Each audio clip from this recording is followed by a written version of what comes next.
સૌરાષ્ટ્રની રાજનીતિને લઈને સૌથી મોટા સમાચાર. કોંગ્રેસના નેતાએ સક્રિય રાજકારણમાંથી નિવૃત્તિ જાહેર કરી છે.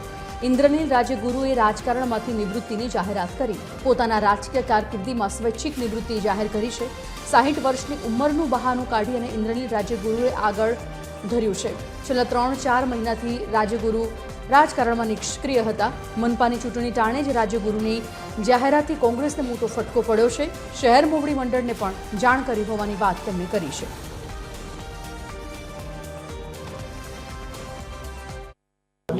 કોંગ્રેસના દિગ્ગજ નેતા ઇન્દ્રનીલભાઈ રાજ્યગુરુએ આજે સ્વૈચ્છિક રાજીનામું આપ્યું છે. ત્યારે કયા કારણોસર તેમને રાજીનામું તે અંગે કોંગ્રેસના પ્રમુખ રાજદીપસિંહ જાડેજા આપણી સાથે જોડાયા છે. તેમની સાથે જ વાત કરવાનો પ્રયાસ. રાજદીપભાઈ, શું કહેશો? ઇન્દ્રનીલભાઈ આજે રાજીનામું આપ્યું. ઇન્દ્રનીલભાઈ રાજીનામું નથી આપ્યું, પહેલી વાત છે. કોંગ્રેસના આજે એ આગેવાન જ છે અને અમારા માટે સન્માનીય છે. રાજકોટ શહેર કોંગ્રેસના પ્રમુખ પણ રહી ચૂક્યા છે, ધારાસભ્ય પણ રહી ચૂક્યા છે, રાજકોટ મહાનગરપાલિકાના ડેપ્યુટી મેયર પણ રહી ચૂક્યા છે, સ્ટેન્ડિંગ કમિટીના ચેરમેન પણ રહી ચૂક્યા છે. અને અમારા માટે આજે પણ સન્માનીય છે. હંમેશા ઇન્દ્રનીલભાઈ રાજ્યગુરુ કોઈ પણ સિનિયર આગેવાન હોય, સંગઠન સૂજન અભિયાન માટે અમારા માટે સન્માનીય છે.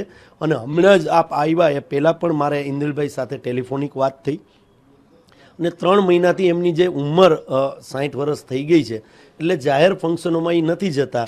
લગ્ન પ્રસંગો એક પણ જગ્યાએ, રાજકીય તો બાદની વાત છે.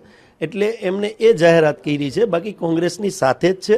ભારતીય જનતા પાર્ટીની ભ્રષ્ટાચારી શાસન મહાનગરપાલિકામાં ચાલે છે, એની સામે લડવા માટે 2 દિવસ પહેલાં જ અમારા પ્રભારીશ્રીઓ અહીંયા હતા અને ત્યારે પણ અમારી સેન્સ પ્રક્રિયા ચાલુ હતી. ત્યારે પણ ઇન્દ્રનીલભાઈ રાજ્યગુરુનું માર્ગદર્શન બધાએ લીધેલું છે અને ઇન્દ્રનીલભાઈ માર્ગદર્શન આપતા રહે છે. અને આવનારી ચૂંટણીની અંદર પણ જ્યાં જરૂર લાગશે ઇન્દ્રનીલભાઈ રાજ્યગુરુની, ત્યાં ઇન્દ્રનીલભાઈ રાજ્યગુરુએ પ્રોમિસ આપ્યું છે. એ પણ અમારી સાથે ખભેથી ખભો મિલાવીને આર્થિક રીતે, માનસિક રીતે અને ક્યાંય જરૂરિયાત પડે ત્યાં એક પણ હોડની અંદર ત્યાં એ અમારી સાથે ઊભા જ રહેવાના છે. એટલે કોઈ કોંગ્રેસમાંથી એમને રાજીનામું નથી આપ્યું. આજે પણ એ બિલોંગ કોંગ્રેસી જ છે અને અમારા માટે સિનિયર છે. અને અમારા શહેર કોંગ્રેસ પ્રમુખ તરીકે સંપૂર્ણ અમને ભરોસો છે એમના ઉપર. એટલા માટે કે આજે શહેર કોંગ્રેસનું જે કાર્યાલય છે એ પણ એમને કોંગ્રેસ પ્રમુખ તરીકે અમને સોંપેલું છે કે ભાઈ અહીંથી તમે પાર્ટીનું સંગઠન સારી રીતે ચલાવો, અને આ જ રીતે મદદ કરતા રહેશે. ક્યાંક ને ક્યાંક હમણાં જે સેન્સ લેવાની એમાં પણ એમ નહોતા આવ્યા અને એમની અવગણના થઈ છે એવું લાગી રહ્યું છે કે જૂથવાદ છે.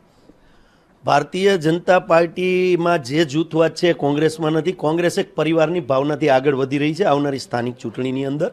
એટલા માટે હું આપને વાત કરું કે જે સંગઠન સૂજન અભિયાન છે, અમારી જે ગાઈડલાઇન્સ છે ગુજરાત પ્રદેશ કોંગ્રેસ અને દિલ્હી કોંગ્રેસની, નેશનલ કોંગ્રેસની, એ સંગઠન સૂજન અભિયાનના માધ્યમથી શહેર કોંગ્રેસ પ્રમુખ તરીકે હું હાજર હતો અને વિરોધ પક્ષના નેતા તરીકે અમારા વશરામભાઈ હાજર હતા. બાકી પાર્ટીએ જે અમારા સિનિયર આગેવાનો છે એનું માર્ગદર્શન લેવાનું હતું.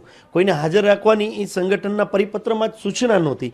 એટલે આજે રાજકોટ છે, રાજકોટ થયું છે, કાલે જામનગર છે, ભાવનગર છે, ત્યાં તમે બધે જોશો આ જ પરિસ્થિતિથી પાર્ટી ચાલે છે અને પાર્ટી પ્લેટફોર્મથી જ ચાલે છે. એટલે એવી વાત નથી કે ઇન્દ્રનીલભાઈ ત્યાં હાજર નહોતા, કારણ કે ઇન્દ્રનીલભાઈને ખ્યાલ જ હતો કે પાર્ટીએ જે સંગઠન સૂજન અભિયાનથી ચાલે છે એ બરોબર ચાલે છે અને એમાં ક્યાંક ને ક્યાંક જે અમારે એમની માર્ગદર્શન લેવાનું હતું એ અમે લીધેલું છે.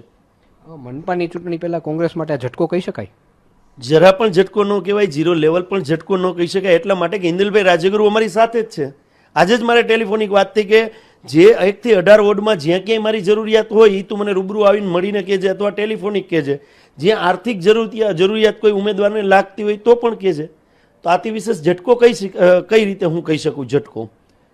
તો આ હતા રાજદીપસિંહ જાડેજા, જેમણે કહ્યું કે ઇન્દ્રનીલભાઈ રાજ્યગુરુ કોંગ્રેસમાંથી રાજીનામું આપ્યું, પરંતુ તે પાર્ટી સાથે જોડાયેલા છે. જ્યાં પણ જરૂરિયાત હશે તે ખડે પગે ઊભા રહેશે અને પાર્ટીને મદદરૂપ થશે. અને જે કાર્યાલય છે તે પણ જે છે એમને જ આપેલું છે અને હજુ પણ ત્યાંથી જ કાર્યાલય ચાલશે. તેથી કોંગ્રેસમાંથી રાજીનામું ન આપી આવવાનું રાજદીપસિંહ જાડેજા કહી રહ્યા છે.